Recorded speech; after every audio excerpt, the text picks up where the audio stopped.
ইংরেজিতে ফ্লুয়েন্টলি কথা বলতে চাইলে আপনাকে অ্যাবাউট টু দিয়ে অবশ্যই ইংরেজিতে বাক্য বানানো শিখতে হবে বা জানতে হবে। খেয়াল করুন, I am about to meet him. আমি তার সাথে সাক্ষাৎ করতে চলেছি বা আমি তার সাথে সাক্ষাৎ করতে যাচ্ছি। তার মানে নিকটবর্তী ভবিষ্যতে কোনো ঘটনা ঘটতে চলেছে বা ঘটতে যাচ্ছে।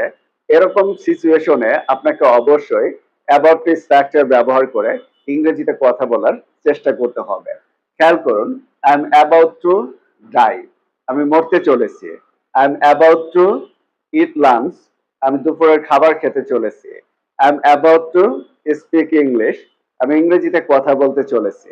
I am about to learn English. আমি ইংরেজি শিখতে চলেছি। I am about to watch TV. আমি টিভি দেখতে চলেছি। I am about to take a shower. আমি গোসল করতে চলেছি। I am about to call him. আমি তাকে কল করতে চলেছি। I am about to do homework. আমি হোমওয়ার্ক করতে চলেছি। I am about to go on vacation. আমি ছুটিতে যেতে চলেছি। I am about to clean my room. আমি আমার ঘর পরিষ্কার করতে চলেছি। I am about to close the door. আমি দরজা বন্ধ করতে চলেছি। I am about to open the window. আমি জানালা খুলতে চলেছি। এই ধরনের বাক্যগুলো অবশ্যই অ্যাবাউট টু স্ট্রাকচার দিয়ে আপনাকে ইংরেজিতে বলার চেষ্টা করতে হবে। এখানে অবশ্যই মনে রাখবেন, নিকটবর্তী ভবিষ্যতে কোনো ঘটনা কিন্তু ঘটতে যাচ্ছে বা ঘটতে চলেছে।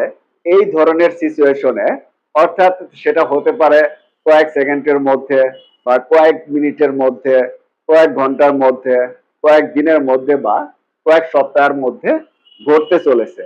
এই ধরনের সিচুয়েশনে আপনাকে এই অ্যাবাউট টু স্ট্রাকচার ব্যবহার করে ইংরেজিতে কথা বলতে হবে।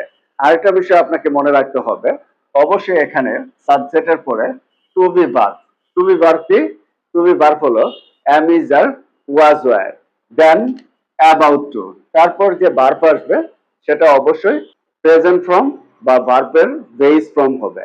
এখন আপনি এই অ্যাবাউট টু স্ট্রাকচার ব্যবহার করে 3টি বাক্য বানান এবং কমেন্ট বক্সে লিখে পাঠিয়ে দিন। So that's the end of the video. Thanks for watching. Take care of yourself. Best of luck. Goodbye.